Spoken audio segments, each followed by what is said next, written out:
మీరు చూస్తున్నారు YVN news. మా న్యూస్ మీకు నచ్చితే లైక్ చేయండి, షేర్ చేయండి, సబ్స్క్రైబ్ అవ్వడం మాత్రం మర్చిపోవద్దు. శృంగవరపుకోట నియోజకవర్గం లక్కవరపుకోట మండలం జన్మాదేవిపేట గ్రామంలో రైతు సేవా కేంద్రం ఆధ్వర్యంలో ఏర్పాటు చేసిన ధాన్యం కొనుగోలు కేంద్ర ప్రారంభోత్సవంలో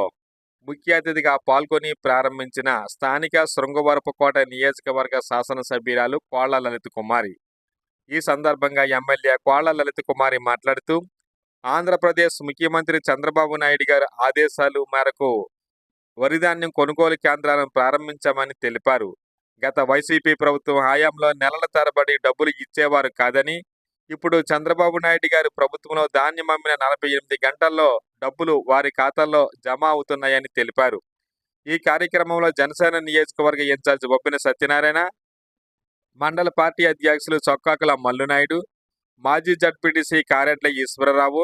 ప్రధాన కార్యదర్శి కోట్యాడ ఈశ్వరరావు, మాజీ ఎంపీటీసీ కర్రి ఈశ్వరరావు, మండల కూటమి నాయకులు, కార్యకర్తలు, అధికారులు తదితరులు పాల్గొన్నారు. కన్నతల్లి లాంటి వ్యవసాయాన్ని మనం మానలేక ఎన్ని ఒడిదొడుకులు మన వ్యవసాయంలో ఏర్పడినా మన కన్న తల్లిని మర్చిపోకుండా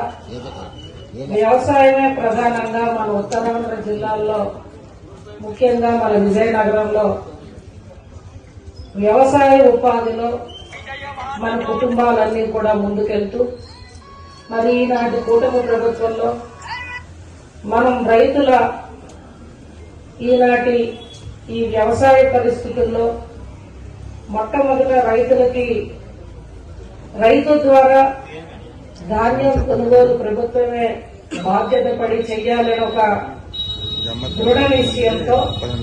ఈనాటి ప్రభుత్వం గౌరవ ముఖ్యమంత్రి వర్యులు, ఉప ముఖ్యమంత్రి వర్యులు కలిసి ఈనాటి కార్యక్రమాలని రాష్ట్ర వ్యాప్తంగా కూడా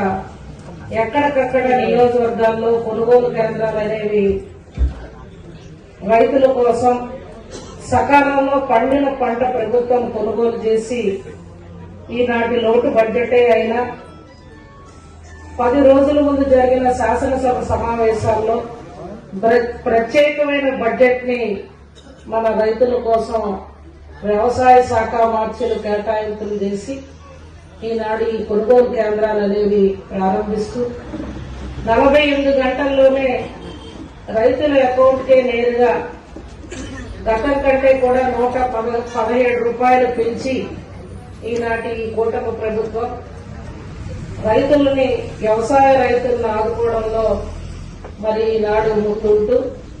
ఇవాళ మరి మేమంతా కూడా మా జమ్మాదేవిపేట గ్రామం అనేది రావడం, వేదికపై వివిధ హోదాల్లో ఉన్న మా ప్రజాప్రతినిధులందరూ, ప్రభుత్వ అధికారులు మన గ్రామం వచ్చి మరి ప్రభుత్వం ద్వారా మా బాధ్యత అని చెప్పి మీకోసం ఈ కార్యక్రమాన్ని మరి ఏర్పాటు చేస్తూ, మరి మీకు గతం మీ అందరికీ తెలుసు, కొన్ని ఇబ్బందులు వచ్చాయి. గత 5 ఏళ్లలో అవగాహన లోపం, కొంత నిర్లక్ష్య కారణం, రైతుల యొక్క బకాయిలు ఉంటే ఈనాటి కూటమి ప్రభుత్వం ఆ బకాయిలను కూడా సుమారు 2,000 కోట్ల రూపాయలు మన రైతుల యొక్క ధాన్యం డబ్బులే అసలు బకాయిలు ఉంటే వాటిని కూడా కూటమి ప్రభుత్వం అకౌంట్స్ కి వేయడం, మరలా ఇవాళ కొంత బడ్జెట్ పెట్టి ఇవాళ ఈ ధాన్యాన్ని ప్రభుత్వం కొనుగోలు చేయడం, ఏదైతే రవాణా ఖర్చులు కూడా ప్రభుత్వమే భరించడం, గోన్లు ఖర్చు కోసం కూడా ప్రభుత్వం కొంత బడ్జెట్ కేటాయింపులు చేయడం,